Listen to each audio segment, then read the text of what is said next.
Qu'est-ce que l'homme intérieur? C'est un véritable sujet que nous allons élargir dans les prochains audios. Bien que la nature tripartite de l'homme soit l'objet de tant de controverses, j'aimerais dire à mes auditeurs, auditrices, mes amis, mes bien-aimés, que ces études que nous allons publier ne représentent pas l'un des aspects de la controverse. Non, les choses du royaume de Dieu ne peuvent être saisies que par révélation et jamais par la raison.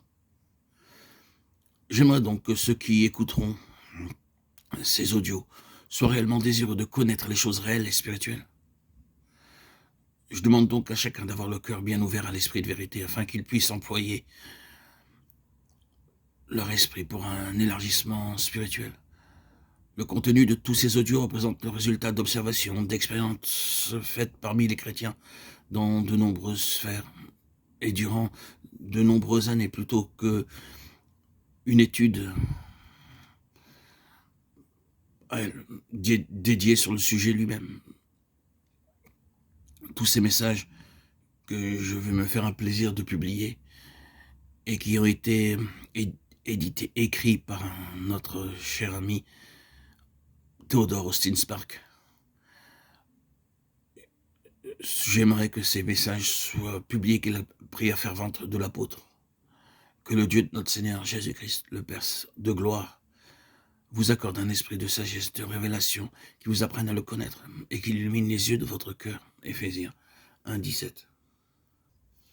Quand je contemple les cieux, œuvre de tes mains, la lune et les étoiles que tu y as placées, je dis qu'est-ce que l'homme pour que tu te souviennes de lui, et le Fils de l'homme pour que tu prennes garde à lui. Tu l'as créé à peine inférieur à un Dieu. Tu l'as couronné de gloire et de magnificence. Tu lui as donné l'empire sur les œuvres de tes mains. Tu as mis toutes choses sous ses pieds. Psaume 8, 4, 7. En effet, ce n'est pas des anges qu'il a soumis le monde à venir, dont nous parlons, mais quelqu'un a rendu quelque part ce témoignage. Qu'est-ce que l'homme pour que tu te souviennes de lui? Ou le Fils de l'homme pour que tu en prennes soin? Tu l'as fait pour un peu de temps inférieur aux anges. Tu l'as couronné de gloire et d'honneur. Tu as mis toutes choses sous ses pieds. En lui soumettant ainsi toutes choses, Dieu n'a rien laissé qui ne lui fût soumis. Cependant, nous ne voyons pas encore que toutes choses lui soient soumises. Hébreux 2, 5, 8. Cette méditation et cette contemplation nocturne du psalmiste qui l'ont amené à poser cette question et à y répondre en plaçant l'homme au centre de l'univers ont relié tous les âges, sont remontés jusqu'au conseil éternel de Dieu, avant que le monde fût, et sont allés jusqu'à la consommation de ces conseils dans la terre habitée à venir et au-delà de cette terre. C'est une question qui touche à la destinée divinement conçue d'une création spéciale appelée homme. Ces pensées ont passé par des phases. Pour un peu de temps, inférieur aux anges, couronné de gloire et d'honneur, tu lui as donné l'empire sur l'œuvre de tes mains. La question du psalmiste est reprise et élargie par un apôtre inspiré. Ce n'est pas à des anges qu'il a soumis le monde à venir. Tu as mis toutes choses sous ses pieds. Mais entre la conception divine et sa réalisation suprême, il y a toute la tragédie du chemin choisi par l'homme, de sa chute, hors de la pensée de Dieu, et toute la gloire de la grâce divine dans la rédemption. Ce que nous avons à cœur, c'est de dire quelque chose de la nature de cette chute, en ce qui concerne l'être même de l'homme, et par conséquent de voir ce que signifie la conformité à l'image du Fils de Dieu qui doit triompher de cet état de chute.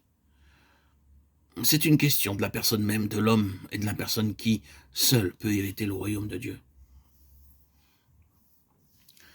Car une destinée aussi haute et aussi glorieuse demande non seulement un état spirituel ou moral, mais une certaine sorte ou une certaine espèce de créature. Comme la chenille rampante ou le ver à soie doivent tisser eux-mêmes leur linceul et abandonner leur première forme de vie pour s'éveiller dans un ordre nouveau, pour entrer dans ce monde nouveau sous la forme d'une belle phalène ou d'un splendide papillon. Ainsi l'homme doit sortir d'un ordre pour être constitué de facultés, de capacités qui répondent à un ordre plus élevé.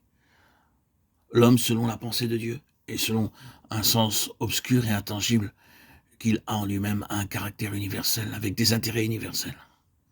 Mais il est arrivé quelque chose qui, d'une part, rend impossible la réalisation des intentions de Dieu dans l'homme tel qu'il est désormais, et d'autre part, pousse l'homme à persister dans un vain effort pour arriver à cette réalisation. Cette terrible contradiction des choses au centre de l'univers est la raison d'une nouvelle intervention de la part de Dieu en la personne de son Fils. Cette intervention a plusieurs aspects. Elle révèle ce qu'est un homme selon la pensée de Dieu. Elle signifie la mise de côté de l'homme qui n'est pas selon la pensée de Dieu. Elle introduit les puissances qui constituent une nouvelle création. Et elle montre et établit ce que sera l'homme lorsqu'il sera parvenu à l'état d'homme fait, ce qui a toujours été le but de la pensée de Dieu, qui dépasse le premier état de la création de l'homme, non encore déchu. Comme nous le voyons, tout dépend de la mise en ordre du dérangement amené dans la nature de l'homme, qui renouvellera sa communion vivante et parfaite avec Dieu. Tout cela est, dans l'ensemble, lié à une partie de son être appelée pneuma ou esprit, et c'est ici que nous avons donc besoin de lumière.